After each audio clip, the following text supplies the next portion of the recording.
السلام عليكم ورحمة الله وبركاته والصلاة والسلام على سيدنا محمد خير البرية سيد المرسلين وعلى آله وأصحابه أجمعين. Amma ba'd. Le sujet de notre conversation d'aujourd'hui, c'est une vision islamique de l'économie. Donc nous allons essayer de voir une vision globale de l'économie mondiale de notre temps avec des instruments de compréhension islamique. Comme l'habitude, j'essaye d'être le plus simple possible et le plus global. Mon but, c'est d'essayer de comprendre et de simplifier les grandes notions. Premièrement, nous allons soulever quelques points et nous allons commencer par Al-Khalafa fil Ard. Selon les textes coraniques et toute la tradition islamique, l'être humain, c'est un lieu tenant de créateur. Khalifa, un représentant, un mandataire, un lieutenant du créateur sur terre.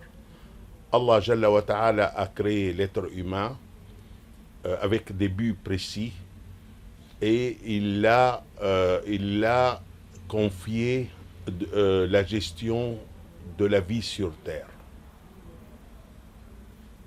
Il faut comprendre dès le départ et avec précision que cet univers est la propriété absolue et unique de Allah Jalla wa Ta'ala, de Allah. Aucune autre autorité ou personne n'est propriétaire de quoi que ce soit sur terre. Nous sommes gestionnaires, nous sommes mandatés de pouvoir, nous sommes représentants, mais la richesse et la terre et la vie ne nous appartient pas. Tout ça appartient à notre Créateur. On sera jugé selon notre manière de gérer, d'utiliser, de gaspiller, de détruire, de mal utiliser ce que Allah a mis à notre disposition. Donc, chaque musulman, à mon avis même chaque être humain, doit être conscient qu'il a une mission selon un cahier de charges pour gérer la propriété de Allah Jalla wa Ta'ala.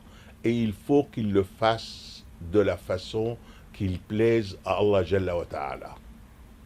Donc ça, c'est la notion du Khalafa. Il y en a des gens qui gèrent des milliards, il y en a des gens qui gèrent des centimes. Ça n'a pas beaucoup d'importance en réalité, parce que la quantité ne détermine pas la réussite ou la récompense.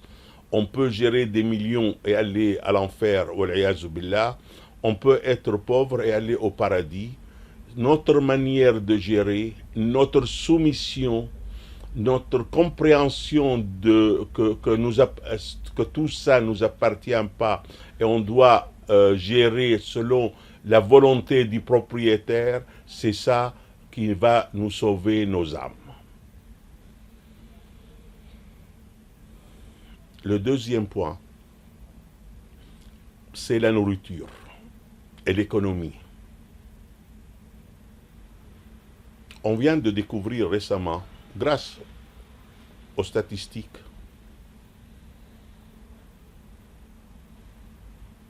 que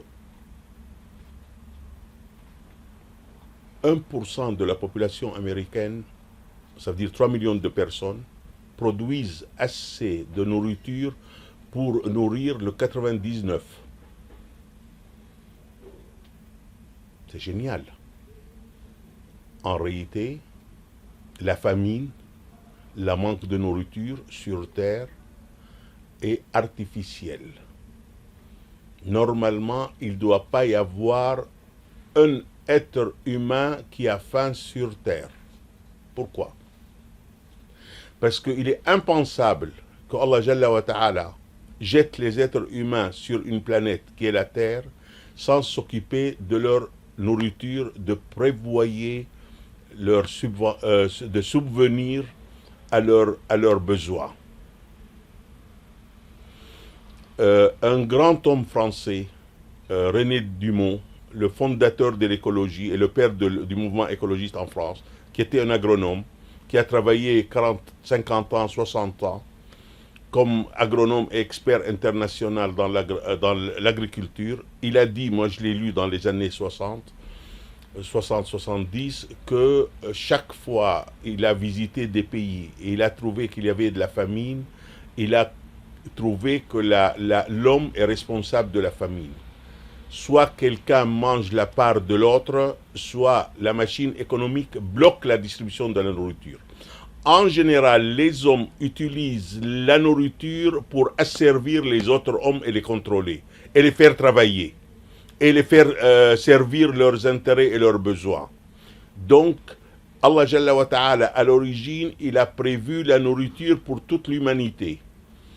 Récemment, moi j'ai toujours dit que Allah descend du ciel. Nous sommes aujourd'hui 7 milliards d'êtres humains sur Terre. Ils descendent 21 milliards de repas par jour. 3 repas par jour pour chaque être humain. Récemment, les calculs, ils ont découvert que la production de nourriture sur Terre est 6 repas par jour. Ça veut dire le double du besoin de l'humanité sur Terre. La Terre aujourd'hui produit le double de ce qu'on a besoin de manger pour vivre. Et s'il y a des gens qui ont faim, c'est la faute de l'homme, c'est pas la faute de Rabb al-Alamin. Et le verset coranique, وَمَا مِن دَابَّةٍ فِي الْأَرْضِ إِلَّا وَرِزْقُهَا عَلَى اللَّهِ. Chaque être vivant sur terre est prévoyé sa nourriture par Allah Jalla wa Ta'ala. Le troisième point, je souhaite discuter un hadith Nabawi Sharif. Ce hadith, je l'ai lu depuis longtemps et je n'ai pas compris. Même je n'étais pas très convaincu. Avec le temps, j'ai compris la grande gravité et importance de ce hadith. En général, les ulama de hadith n'aiment pas beaucoup ce hadith. Ils le considèrent comme pas... Il est bien, mais pas très bien. Tis'atu a'shar al-rizqi fi tijara. 9/10 des revenus viennent du commerce. Le commerce dans le sens large, les échanges. Et moi, quand je l'ai lu ce hadith il y a 30 ans ou 40 ans, j'ai dit, ça ne correspond pas à notre temps. Les activités économiques de notre temps ne viennent pas du commerce. Et récemment, en lisant les statistiques, on a découvert 1%, on vient de le dire, de la population américaine produisent assez pour nourrir toute la population. 9% de la population américaine travaille dans l'industrie et 90% de la population américaine travaille dans quelque chose d'autre. C'est quoi quelque chose d'autre? Je ne veux pas dire brasser du vent ou faire quoi, mais c'est les échanges. Même on a des statistiques plus précises. 66% de la population américaine aujourd'hui travaille dans ce qu'on appelait, dans le sens large, communication. Ça veut dire radio, télévision, cinéma, journaux, imprimerie, téléphone, ordinateur et toutes sortes de communications. 2/3 de la population américaine. La différence entre les 66 et les 90, qu'est-ce qu'ils font ces gens-là? C'est l'armée, c'est l'administration, c'est la police et c'est le système de santé. L'éducation entre dans le 66 parce que c'est une communication. Mais tous ces gens-là, les 90% de la population, travaillent dans ce que le prophète alayhi salam appelait les échanges. Ils ne produisent rien, ce sont les services et ils échangent des informations, des données, des gens qui ont besoin. Mais ils produisent en réalité pas grand-chose parce que la production principale de l'économie américaine, l'agriculture c'est 1% et l'industrie c'est 9%. Et le 90% sont dans les échanges et dans les services et dans la communication.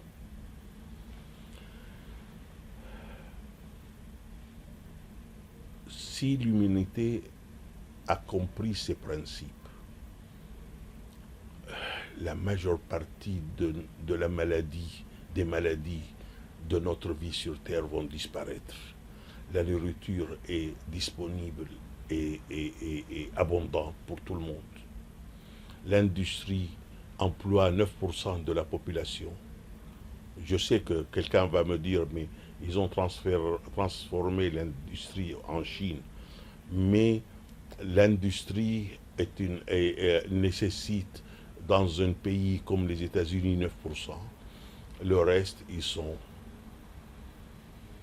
dans les échanges, dans le commerce, dans les services, dans la communication. Je souhaite terminer par un petit point qui touche les trois. La machine économique islamique ne peut pas marcher sans la charité. La machine économique humaine ne peut pas marcher sans la charité. Puisqu'on a dit que nous sommes mandataires et gestionnaires de la propriété qui appartient à Allah Jalla wa Ta'ala,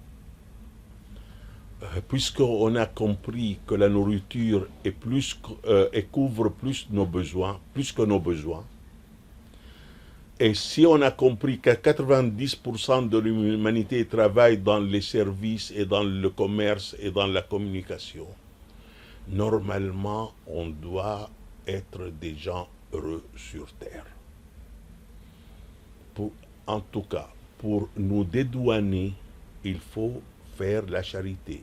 Allah Jalla wa Ta'ala a dit, c'est ma propriété, vous êtes gestionnaire, vous devez sortir une part de ma richesse à la charité pour payer mes droits de propriété de l'univers. C'est pas énorme, c'est 2,5% sur l'augmentation des valeurs. C'est négligeable. Moi, je dis aux frères et sœurs, si vous sortez 1% de votre revenu mensuel ou annuel, vous êtes large. Ça veut dire pour un smicard qui touche 1 millier d'euros par mois, s'il sort 10 euros, 1%, à mon avis, l'humanité se sera en belles conditions sur Terre. Et le hadith al-Nabawi Sharif, pour compléter, pour terminer, Ma naqasa malun min sadaqatin qat. Aucune richesse n'est diminuée à cause de la charité. Et nous, on connaît beaucoup d'histoires que les gens sortent de la charité et ils trouvent leur capital toujours intact et leur argent toujours le même montant avant de sortir la charité. Vous sortez la charité, Allah d'une façon ou d'une autre s'occupe de combler le manque d'argent que vous avez sorti pour la charité. Voilà quelques points d'une vision islamique de l'économie. سبحان ربك رب العزة عما يصفون وسلام على المرسلين والحمد لله رب العالمين والسلام عليكم ورحمة الله وبركاته.